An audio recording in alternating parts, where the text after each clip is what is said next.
Rational numbers अक्सर कर students rational numbers और फ्रैक्शंस को सेम समझ बैठते हैं। सभी फ्रैक्शंस को हम लोग रैशनल नंबर्स कह सकते हैं, मगर सभी रैशनल नंबर्स को हम लोग फ्रैक्शंस नहीं कह सकते। रैशनल नंबर्स वो नंबर्स होते हैं जिसे हम पी/क्यू के फॉर्म में लिख सकते हैं। तो इसे हम एक एग्जांपल से समझेंगे। तो यहाँ पर लेफ्ट साइड में मैंने एक फ्रैक्शन लिया है 2/3। इस फ्रैक्शन को हम लोग रैशनल नंबर कह सकते हैं क्योंकि ये ऑलरेडी पी/क्यू के फॉर्म में है। तो अब मैं एक नंबर ले रहा हूँ 3। सभी जानते हैं कि ये 3 एक होल नंबर है और फ्रैक्शन नहीं है, लेकिन 3 को हम लोग रैशनल नंबर कह सकते हैं क्योंकि 3 को हम लोग 3/1 लिख सकते हैं। ऐसे नंबर्स जिसे हम पी/क्यू के फॉर्म में लिख सकते हैं उसे हम कहते हैं रैशनल नंबर्स। तो इसलिए 3 एक रैशनल नंबर भी हो जाएगा। इस वीडियो के अंदर हम एकदम बेसिक से शुरू करके रैशनल नंबर्स के सारे कॉन्सेप्ट्स को अच्छे से समझने वाले हैं। हर एक टॉपिक के ऊपर मैंने एक क्वेश्चन भी एक्सप्लेन कर रखा है। इस वीडियो के डिस्क्रिप्शन के अंदर आपको टाइम स्टैम्प्स भी मिल जाएगी। तो अगर आपका एग्जाम नजदीक आ रहा है और आपके पास टाइम कम है तो आप डायरेक्टली कोई स्पेसिफिक टॉपिक के ऊपर जंप कर सकते हैं जिसमें आपको सबसे ज्यादा डाउट है। वीडियो स्टार्ट करने से पहले मैं चाहता हूँ कि आप एक पेन और बुक लेकर एक साइलेंट जगह पर जाकर बैठ जाइए। तो चलिए इस वीडियो को शुरू करते हैं।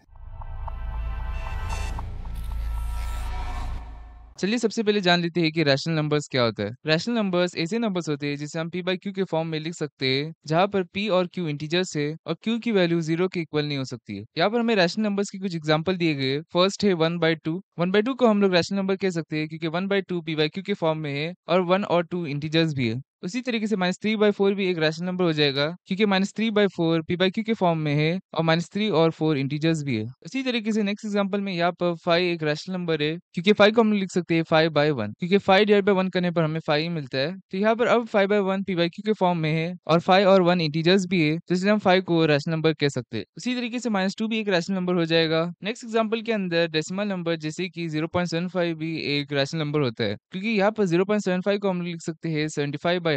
कैंसिलेशन करने के बाद हमें सिंपलेस्ट फ्रैक्शन मिल जाएगा 3/4। तो यहाँ पर 3/4 p/q के फॉर्म में है और 3 और 4 इंटीजर्स भी है, तो यहाँ पर 0.75 भी एक रैशनल नंबर हो जाएगा। लास्ट एग्जांपल में हमें 0 दिया गया है। 0 भी एक रैशनल नंबर है क्योंकि 0 डिवाइड बाय कौन सा भी नंबर करने पर हमें 0 ही मिलता है। तो यहाँ पर 0/2 p/q के फॉर्म में है और 0 और 2 इंटीजर्स भी है, तो इसलिए यहाँ पर 0 भी एक रैशनल नंबर हो जाएगा। हमने ऊपर देखा था कि रैशनल नंबर ऐसे नंबर होते हैं जिसे हम p/q के फॉर्म में लिख सकते हैं जहाँ पर p और q इंटीजर्स है और q की वैल्यू 0 के इक्वल नहीं हो सकती है। यहाँ पर हम देखेंगे कि हम नंबर्स को रैशनल नंबर्स क्यों नहीं कहते जब q की वैल्यू 0 के इक्वल होती है। इस टॉपिक को जानने से पहले मैंने राइट साइड में एक डिवीजन और मल्टीप्लिकेशन का एग्जांपल दिया है। तो यहाँ पर 12 को 3 से डिवाइड करने के बाद मुझे मिलता है 4। हमें पता है कि मल्टीप्लिकेशन डिवीजन का इनवर्स है, तो 4 इंटू 3 करने पर हमें मिलेगा 12। तो इसी सेम कॉन्सेप्ट को हम लोग यहाँ पर भी अप्लाई करेंगे। जब फर्स्ट एग्जाम्पल के अंदर हमें 5 को 0 से डिवाइड करके दिया गया है, तो 5/0 मैथमेटिक्स के अंदर नॉट डिफाइंड है। इसको हम लोग प्रूफ करेंगे। यहाँ पर हम मानेंगे कि 5 को 0 से डिवाइड करने के बाद हमें एक नंबर x मिलेगा। तो अगर मल्टीप्लिकेशन को डिवीजन का इनवर्स मानकर हम x इंटू 0 करेंगे तो हमें 5 मिलना चाहिए। लेकिन हमें पता है कि अगर हम किसी भी नंबर को 0 से मल्टीप्लाई करते हैं तो हमें हमेशा 0 ही मिलता है। तो x इंटू 0 कभी भी 5 के इक्वल नहीं हो सकता। तो कोई भी नंबर मल्टीप्लाइड बाय 0 कभी भी 5 के इक्वल नहीं हो सकता। तो इसलिए यहाँ पर 5/0 नॉट डिफाइंड हो जाएगा। उसी तरीके से -4/0 भी नॉट डिफाइंड हो जाएगा और 1/0 भी नॉट डिफाइंड हो जाएगा। यहाँ पर लास्ट एग्जाम्पल के अंदर हमें 0/0 भी नॉट डिफाइंड दिया गया है। इसका रीजन कुछ डिफरेंट है। यहाँ पर हम मानेंगे कि 0/0 करने पर हमें कोई नंबर x मिल रहा है, तो x इंटू 0 करने पर हमें 0 ही मिलता है। लेकिन यहाँ पर फिर भी 0/0 नॉट डिफाइंड है क्योंकि यहाँ पर अगर हम x के पहले कौन सा भी नंबर रखे और उसे 0 से मल्टीप्लाई करेंगे तो हमें 0 ही मिलेगा। तो इसका मतलब यहाँ पर x की वैल्यू कोई फिक्स नहीं है, तो इसलिए यहाँ पर 0/0 भी नॉट डिफाइंड हो जाएगा।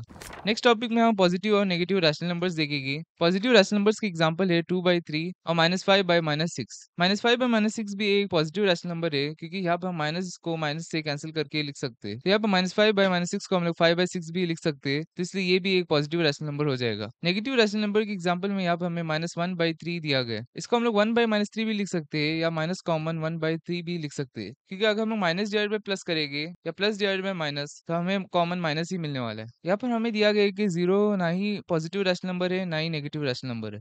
नेक्स्ट टॉपिक के अंदर हम इक्विवेलेंट रैशनल नंबर्स को देखेंगे। अगर हम किसी भी रैशनल नंबर के न्यूमरेटर और डिनोमिनेटर से सेम नॉन जीरो इंटीजर को मल्टीप्लाई या डिवाइड करेंगे तो हमें एक इक्विवेलेंट रैशनल नंबर मिल जाता है। तो यहाँ पर एग्जांपल में हमें -6/8 का equivalent rational number find out करना है। यहाँ पर हम मल्टीप्लिकेशन के जरिए भी equivalent rational number find out कर सकते हैं और डिवीजन के जरिए भी equivalent rational number find out कर सकते हैं। तो फर्स्ट मल्टीप्लिकेशन का यूज करके equivalent rational number find out करते हैं। यहाँ पर मैं -6/8 लिखा हूँ, इसको मैं सेम नॉन जीरो इंटीजर से मल्टीप्लाई और डिवाइड कर रहा हूँ। तो यहाँ पर मैंने नॉन जीरो इंटीजर लिया है -3, तो मैं -3 को न्यूमरेटर से भी मल्टीप्लाई कर रहा हूँ और -3 को डिनोमिनेटर से भी मल्टीप्लाई कर रहा हूँ। यहाँ पर -6 को -3 से मल्टीप्लाई करने पर मुझे मिलेगा 18 क्योंकि 6 चीजा होता है 18 और minus into minus equal to होता है प्लस के। और यहाँ पर डिनोमिनेटर में 8 इंटू -3 इक्वल हो जाएगा -24। 24। इसको हम लोग माइनस कॉमन 18/24 भी लिख सकते हैं। तो यहाँ पर हमें -6/8 का इक्विवेलेंट रैशनल नंबर मिल चुका है -18/24। तो यहाँ पर अगर हम इस रैशनल नंबर के अंदर कैंसिलेशन करेंगे तो हमें सेम ही रैशनल नंबर मिलने वाला है। इसी तरीके से हम डिवीजन का यूज करके भी equivalent rational number find out कर सकते हैं। हम न्यूमरेटर और डिनोमिनेटर के अंदर सेम नॉन जीरो इंटीजर को डिवाइड कर रहे हैं तो हमें इक्विवेलेंट रैशनल नंबर मिल जाएगा -3/4। इसको हम लोग माइनस कॉमन 3/4 भी लिख सकते हैं।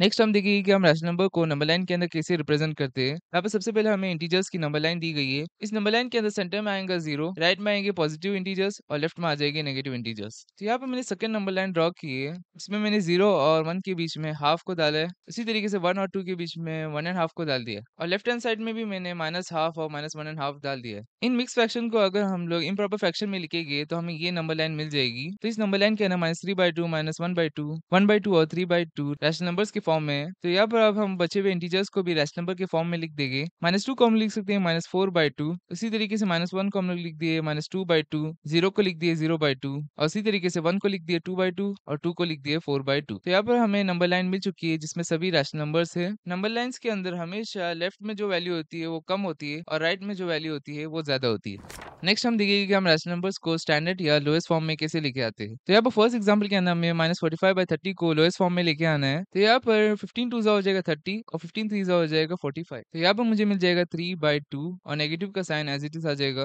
तो -45/30 का लोएस्ट फॉर्म आ जाएगा -3/2। इसी तरीके से नेक्स्ट दो एग्जाम्पल्स के अंदर भी मैंने रैशनल नंबर्स को लोएस्ट फॉर्म में कन्वर्ट करके रख दिया है। तो नेक्स्ट हम देखिए कि हम रैशनल नंबर्स को कंपेयर कैसे करते हैं। यहाँ पर हमें दो रैशनल नंबर्स दिए गए, हमें उन्हें कंपेयर करके बताना है कि कौन सा रैशनल नंबर इन दोनों में से बड़ा है। अगर हमें इन दो रैशनल नंबर्स को कंपेयर करना है तो इन दोनों रैशनल नंबर के डिनोमिनेटर को इक्वल करना जरूरी है। तो यहाँ पर हमें फर्स्ट रैशनल नंबर का ऐसा इक्विवेलेंट फ्रैक्शन फाइंड आउट करना होगा जिसमें डिनोमिनेटर 15 है। तो इसलिए यहाँ पर मैं फर्स्ट रैशनल नंबर के न्यूमरेटर और डिनोमिनेटर से 3 को मल्टीप्लाई कर रहा हूँ तो मुझे इक्विवेलेंट रैशनल नंबर मिल जाएगा -12/15। तो यहाँ पर अब हम -12/15 और -13/15 को कंपेयर करके बता सकते हैं कि कौन सा रैशनल नंबर इन दोनों में से बड़ा है। तो यहाँ पर अगर हम रैशनल नंबर्स की नंबर लाइन बना देंगे तो यहाँ पर हमें क्लियरली दिख रहा है कि -12/15 -13/15 के राइट साइड में आता है और राइट साइड में जो वैल्यू आती है वो हमेशा लेफ्ट साइड से बड़ी होती है। तो यहाँ पर -12/15 बड़ा हो जाएगा -13/15 से। तो इसका मतलब यहाँ पर -4/5 बड़ा है -13/15 से।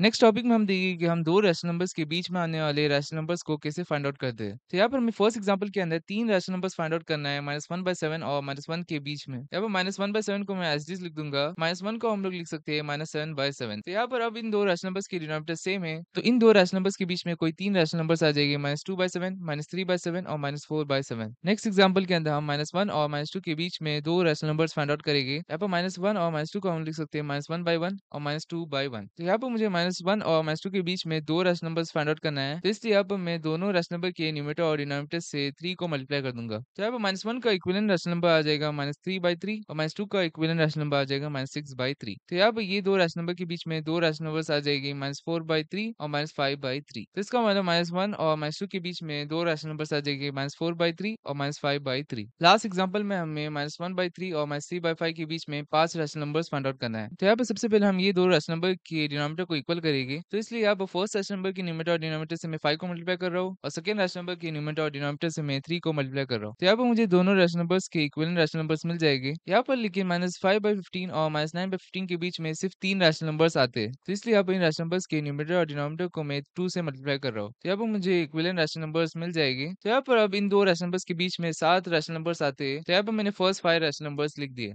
नेक्स्ट हम कुछ क्वेश्चंस देखेंगे। फर्स्ट क्वेश्चन के अंदर हमें इस पैटर्न के अंदर और 4 रैशनल नंबर्स फाइंड आउट करने हैं। तो यहाँ पर अगर हम इस पैटर्न को ध्यान से देखेंगे तो इस पैटर्न के अंदर सेकंड नंबर फर्स्ट नंबर के न्यूमरेटर और डिनोमिनेटर से 2 को मल्टीप्लाई करने पर आया है और third rational number first rational number के न्यूमरेटर और डिनोमिनेटर से 3 को मल्टीप्लाई करने पर आया है और इसी तरीके से फोर्थ रैशनल नंबर भी आ गया है। तो फिफ्थ रैशनल नंबर को फाइंड आउट करने के लिए हम फर्स्ट रैशनल नंबर के न्यूमरेटर और डिनोमिनेटर से 5 को मल्टीप्लाई कर देंगे तो मुझे फिफ्थ रैशनल नंबर भी मिल जाएगा। उसी तरीके से सिक्स, सेवंथ और एट रैशनल नंबर भी आ जाएगा। तो यहाँ पर हमने इस पैटर्न के अंदर और 4 रैशनल नंबर्स फाइंड आउट कर दिए। नेक्स्ट क्वेश्चन के अंदर point P Q R S T U A and B को नंबर लाइन के अंदर इस तरीके से प्लॉट किया गया है ताकि T R equal to R U equal to S U हो और A P equal to P Q equal to Q B हो। तो यहाँ पर इस क्वेश्चन के अंदर हमें बताना है कि पी क्यू आर और एस कौन से रैशनल नंबर्स को रिप्रेजेंट कर रहे हैं। यहाँ पर हमें क्वेश्चन में गिवन था कि A P equal to P Q equal to Q B है, तो इसका मतलब 2 और 3 के बीच में 3 इक्वल पार्ट्स आ जाएंगे। यहाँ पर 2 को हम लोग लिख सकते हैं 6/3 और 3 को हम लोग लिख सकते हैं 9/3। तो ये पॉइंट आ जाएगा 2, जिसे हम 6/3 भी लिख सकते हैं। तो ये आ जाएगा 7/3, ये आ जाएगा 8/3 और ये आ जाएगा 3 जो कि है 9/3। तो इसका मतलब पी की वैल्यू आ जाएगी 7/3 और क्यू की वैल्यू आ जाएगी 8/3। उसी तरीके से लेफ्ट हैंड साइड में अगर हम देखेंगे तो इस क्वेश्चन में हमें गिवन है कि T R equal to R equal to S U है, तो यहाँ पर भी यू और टी के बीच में 3 इक्वल पार्ट्स आ जाएगी। तो -1 को हम लोग लिख सकते हैं -3/3 और -2 को हम लोग लिख सकते हैं -6/3। तो यहाँ पे ये हो जाएगा -3/3, ये हो जाएगा -4/3, ये हो जाएगा -5/3 और ये हो जाएगा -6/3। नेक्स्ट क्वेश्चन के अंदर हमें -44/72 को सिंपलेस्ट फॉर्म में कन्वर्ट करना है। तो अगर हम यहाँ पर कैंसिलेशन करेंगे तो हमें ये रैशनल नंबर का सिंपलेस्ट फॉर्म मिल जाएगा -11/18।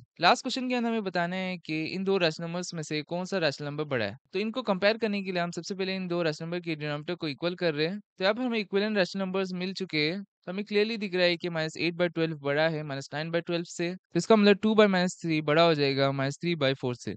नेक्स्ट टॉपिक में हम देखिए कि हम रैशनल नंबर्स के ऊपर एडिशन, सब्ट्रैक्शन, मल्टीप्लिकेशन और डिवीजन जैसे ऑपरेशन को कैसे अप्लाई करते हैं। तो फर्स्ट हम एडिशन और सब्ट्रैक्शन ऑपरेशन देख लेंगे। अगर हमें कोई दो रैशनल नंबर को ऐड या सब्ट्रैक्ट करना है तो उन दो रैशनल नंबर के डिनोमिनेटर को इक्वल करना जरूरी है। तो यहाँ पर फर्स्ट एग्जांपल के अंदर हम दो रैशनल नंबर्स -3/4 और 1/4 को ऐड कर रहे हैं, तो इनके डिनोमिनेटर ऑलरेडी इक्वल है, तो ये डिनोमिनेटर को हम लोग कॉमन लिख सकते हैं 4। तो यहाँ पर न्यूमरेटर की दो नंबर्स ऐड हो जाएंगे। तो यहाँ पर -3 + 1 करने पर हमें मिलेगा -2। तो यहाँ पर 2 1 2 हो जाएगा और 2 2 4। तो यहाँ पर हमें सम मिल जाएगा -1/2। नेक्स्ट एग्जांपल के अंदर यहाँ पर दो रैशनल नंबर के डिनोमिनेटर इक्वल नहीं है, तो सबसे पहले हम ये दो रैशनल नंबर के डिनोमिनेटर को इक्वल कर रहे हैं और बाद में डिनोमिनेटर को कॉमन रख के न्यूमरेटर को ऐड कर रहे हैं, तो हमें मिल रहा है 1/16। नेक्स्ट यहाँ पे एक सब्ट्रैक्शन का एग्जांपल दिया गया है। यहाँ पर -3/5 -2/-5 कर रहे हैं। यहाँ पर प्लस डिवाइड बाय माइनस को हम लोग कॉमन लिख सकते हैं माइनस। तो यहाँ पर माइनस इंटू माइनस इक्वल हो जाएगा प्लस। तो यहाँ पर भी डिनोमिनेटर कॉमन आ जाएगा और न्यूमरेटर को ऐड करने के बाद हमें मिलेगा -1। तो यहाँ पर हमें वैल्यू मिल चुकी है -1/5। उसी तरीके से लास्ट एग्जांपल के अंदर दो रैशनल नंबर्स को सब्ट्रैक्ट किया गया है। यहाँ पर माइनस और माइनस कैंसिल हो जाएगी और हमें मिलेगा 7/2। तो यहाँ पर आ जाएगा -1/7 -7/2। तो यहाँ पर ये दो रैशनल नंबर के डिनोमिनेटर इक्वल नहीं है, तो इनको सबसे पहले हम इक्वल कर रहे हैं और बाद में डिनोमिनेटर को कॉमन रख के न्यूमरेटर को सब्ट्रैक्ट कर रहे हैं, तो हमें मिल रहा है -51/14। नेक्स्ट हम जान लेंगे कि एडिटिव इनवर्स क्या होता है। किसी भी रैशनल नंबर का एडिटिव इनवर्स वो नंबर होता है जिसे हम उस गिवन रैशनल नंबर में ऐड करने के बाद हमें सम मिलता है 0। जैसे कि 1/2 का एडिटिव इनवर्स हो जाएगा -1/2। जैसे कि 1/2 का एडिटिव इनवर्स हो जाएगा -1/2, क्योंकि -1/2 + 1/2 करने पर हमें मिलता है 0। नेक्स्ट हम मल्टीप्लिकेशन ऑपरेशन को देख लेंगे। इसमें दो पार्ट्स है। फर्स्ट पार्ट के अंदर हमें रैशनल नंबर को रैशनल नंबर से मल्टीप्लाई करना है। जब हम -7/3 को 2/-5 से मल्टीप्लाई कर रहे हैं, जब न्यूमरेटर न्यूमरेटर से मल्टीप्लाई हो जाएगा और डिनोमिनेटर डिनोमिनेटर से। यहाँ पर हमें मिल रहा है -14/-15। तो माइनस और माइनस को हम लोग कैंसिल करेंगे तो हमें मिलेगा 14/15। नेक्स्ट पार्ट के अंदर हम इंटीजर को रैशनल नंबर से मल्टीप्लाई कर रहे हैं। यहाँ पर हमें इंटीजर दिया गया है -3 और रैशनल नंबर दिया गया है 3/4। -3 को हम लोग 1 से डिवाइड करके लिख सकते हैं, तो यहाँ पर भी न्यूमरेटर न्यूमरेटर से मल्टीप्लाई हो जाएगा और डिनोमिनेटर डिनोमिनेटर से और डिनोमिनेटर डिनोमिनेटर से, तो हमें मिल जाएगा -9/4। नेक्स्ट टॉपिक के अंदर हमें रैशनल नंबर का रेसिप्रोकल फाइंड आउट करना है। रैशनल नंबर के रेसिप्रोकल के अंदर न्यूमरेटर डिनोमिनेटर बन जाता है और डिनोमिनेटर न्यूमरेटर। जैसे कि यहाँ पर 3/-4 का रेसिप्रोकल आ जाएगा -4/3। तो यहाँ पर डिनोमिनेटर न्यूमरेटर बन चुका है और न्यूमरेटर डिनोमिनेटर। इसी तरीके से -3 का रेसिप्रोकल फाइंड आउट करने के लिए हमें -3 को 1 से डिवाइड करके रखना है। तो यहाँ पर भी न्यूमरेटर डिनोमिनेटर बन जाएगा और डिनोमिनेटर न्यूमरेटर और हमें मिल जाएगा 1/-3। इसे हम -1/3 भी लिख सकते हैं या माइनस कॉमन 1/3 भी लिख सकते हैं। नेक्स्ट है डिवीजन। डिवीजन के 3 पार्ट्स है। फर्स्ट पार्ट के अंदर हमें integer divided by rational number करना है। तो यहाँ पर हम -2 डिवाइडेड बाय 2/-3 कर रहे हैं। -2 को हम लोग 1 से डिवाइड करके लिख सकते हैं। तो यहाँ पर अब हमें इस तरीके के एक्सप्रेशन को सॉल्व करना है, तो हमें सेकंड रैशनल नंबर की जगह उसका रेसिप्रोकल रखना होगा और डिवीजन के साइन के बदले लिखना होगा मल्टीप्लिकेशन का साइन। तो यहाँ पर मैंने सेकंड रैशनल नंबर के बदले उसका रेसिप्रोकल रख दिया है और डिवीजन के साइन के बदले लिख दिया मल्टीप्लिकेशन का साइन। तो यहाँ पर हम कैंसिलेशन करेंगे और मल्टीप्लाई करेंगे तो हमें मिल जाएगा +3। उसी तरीके से नेक्स्ट पार्ट के अंदर हमें rational number divided by integer करना है। तो यहाँ पर मैंने एक रैशनल नंबर लिया है और एक इंटीजर लिया है। यहाँ पर -3 को हम लोग 1 से डिवाइड करके लिख सकते हैं। तो यहाँ पर भी हम सेकंड नंबर का रेसिप्रोकल करेंगे और डिवीजन के बदले लिख देंगे मल्टीप्लिकेशन का साइन। सॉल्व करने के बाद हमें आंसर मिलेगा 1/-4, जिसे हम लिख सकते हैं -1/4 या माइनस कॉमन 1/4। लास्ट पार्ट के अंदर हमें rational number divide by rational number करना है। तो यहाँ पर मैंने दो रैशनल नंबर्स लिया है। सेकंड रैशनल नंबर को मैं रेसिप्रोकल कर दूंगा और डिवीजन साइन के बदले लिख दूंगा मल्टीप्लिकेशन का साइन। तो सॉल्व करने के बाद यहाँ पर मुझे वैल्यू मिल जाएगी -3/10। तो चलिए ऑपरेशन के ऊपर एक क्वेश्चन देख लेते हैं। फर्स्ट पार्ट के अंदर हमें 5/4 + -11/4 करना है। तो यहाँ पर क्योंकि डिनोमिनेटर सेम है तो हम डिनोमिनेटर को कॉमन लिख सकते हैं और न्यूमरेटर को ऐड कर सकते हैं। यहाँ पर plus into minus equal to हो जाएगा माइनस के, तो 5 माइनस 11 करने पर हमें मिलेगा -6 और डिनोमिनेटर में आ जाएगा 4।